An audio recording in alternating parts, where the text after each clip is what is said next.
Good morning, everybody. This is the e-content video production of the poem The Deserted Village. It was written by Oliver Goldsmith. Now let us pass on to the biography of the poet Oliver Goldsmith. Oliver Goldsmith was an Anglo-Irish novelist, playwright, and a poet. He is best known for his novel The Vicar of Wakefield, which was written in 1776. He wrote a pastoral poem, The Deserted Village, in 1770.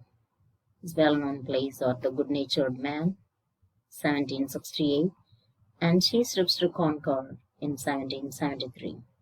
Along with Samuel Johnson, he is also a founding member of the club. He published a series of letters in the Public Ledger under the title The Citizen of the World. He wrote a romantic ballad named Hermit. Now let us pass on to the brief introduction of the poem The Deserted Village. During 1760s, Goldsmith witnessed the demolition of an ancient village, and it was destructed to change into clear land for a wealthy man's garden. Goldsmith published this poem in 1770, which projects the fear that the destruction of villages and conversion of productive land to garden. Now let us pass on to the poem The Deserted Village. Sweet Auburn, loveliest village of the plain, where health and plenty cheered the laboring swain. The smiling spring its earliest visit paid, and parting summer's lingering blooms delayed. Dear lovely bowers of innocence and ease, seats of my youth when every sport could please.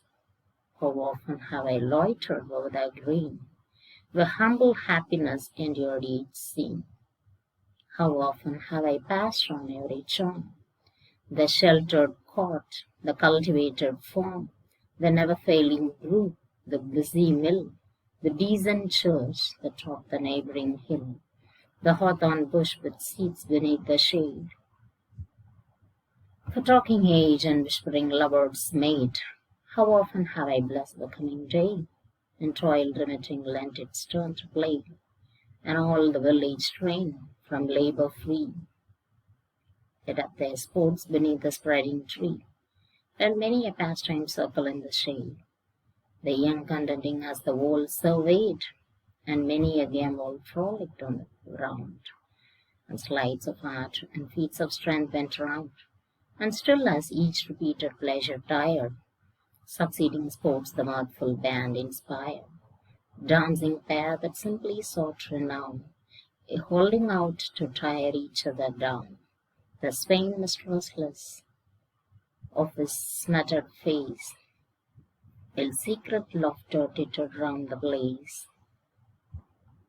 The baseful virgin sighed long looks of love, the matrons glanced that those looks reprove.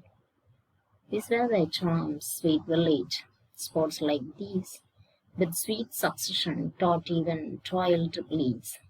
They round thy bowers their cheerful influence shed. These were thy charms, but all these charms are fled. Sweet smiling village, loveliest of the lawn, thy sports are fled, and all thy charms withdrawn.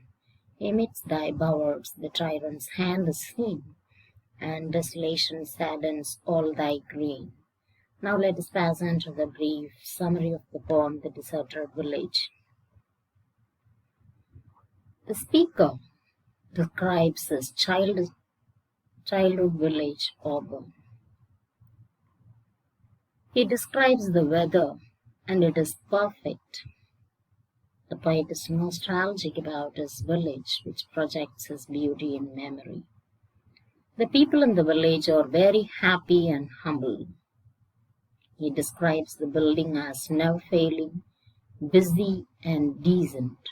He also describes how each and everyone works hard and enjoy their leisure time together on the rolling hills, playing sports or dancing. He also describes the heartwarming lovers, and also a scolding matron watches them with dissent. The first part of the poem ends with a sad note. But all these charms are fled because this beautiful village is to be destroyed soon by someone. In line 36, Goldsmith changes from positive to negative noun to indicate that all those happiness which these people enjoyed is going to end in the hands of tyrant. The beginning of the poem exposes all the good qualities like kindness, amiability, the sterling character of the people through figurative language like sheltered cot, never-failing brook, and decent church. The village arbor symbolizes Goldsmith's sentimental views of rural life. He uses a singular village to represent villages across Britain. In Goldsmith's imagery, the lovely picturesque villages are filled with happy farmlands. The young men are healthy and plenty. They are happy to work because it's a light labor. In the afternoon or evening, they spend time together on the village green and play sports together and fill their air with songs and laughter. Every river, brook, building, and hill is described as busy, humble, never failing, and decent. All social interactions are sweet, innocent, and charming. He uses the village arbor to warn against the changes caused by industrialism. Only picturesque happy village decays as the greedy landowners steal buck land and force villagers to move to the city for survival. Thus the poet ends the poem